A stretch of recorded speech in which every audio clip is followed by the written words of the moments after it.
Alright, so I got my uncle's 2000 Dodge Ram here over in the shop, and I'm getting ready to pull the cab off. I've got a frame machine that's got a lift on it, so I'm going to be blocking the cab and dropping the frame down.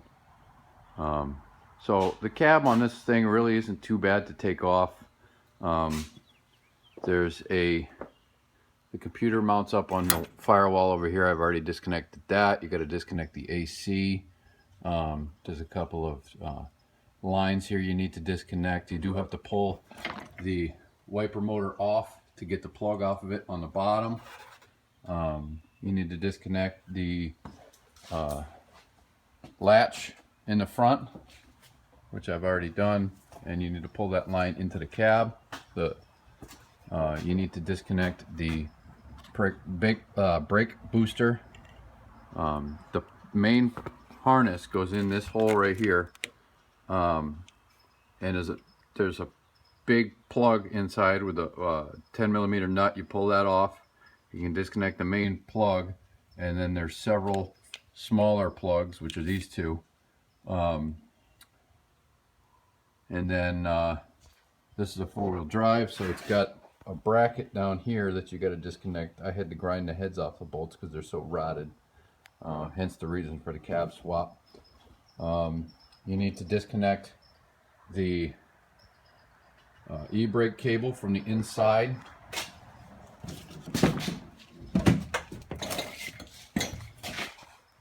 E-brake cable is on the inside over here. There's your main harness that I've already disconnected on the inside. The other half of it's out. Alright, so I got the old cab off. This is basically how I set it up and how I got it on there. A lot of blocking, a lot of creative blocking. So this is the new cab. It's all set up in the air, ready to go on the old frame here. Hope to drop that on soon, and I'll post another video. Okay, one more thing I did forget to mention. This was a two-wheel drive cab, so it did not have this. This is the floor shifter for the transfer case.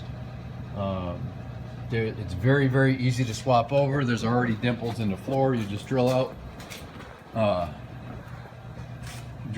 these 4 dimples all the way around, and that top plate comes right off, and the bottom part will come right off. You just 2 nuts on the bottom and 2 10mm on the top, and the whole thing will come right off, and you can swap it right over to this. What I did is I bolted the whole thing on, and then I just took a die grinder and cut out the center part of it, and you're done. Very, very simple to change. So when you do swap the cab, be sure to disconnect the linkage for that, which is this bad boy right here. This one's pretty toast, so I ordered a new one. It just clips into some bushings. So just one more piece of the puzzle. I'm getting ready to drop this thing down right now. I've got it blocked from the cab mount to the 4x4s that I have going underneath, lifted off of my jack stands that I have all blocked up, and I'm going to drop the cab back down onto these and remove the 4x4s, and I should line up pretty close to my mounts. Alright, so the new cab is on and bolted down. Be sure to swap over this heat shield before you set the cab down. You will not be able to get it in after, especially if you got this diesel. And then the other difference I noticed is that there was a heat shield here on the gas job, because this cab was from a gas job, and I removed that because it was not on the old one that I removed. So there it is, it's on. It's all bolted down. When you do go to line it up, a porta power comes in very handy, and you can also use one of these bad boys. This works really well. It's a big awl, just to line up the holes.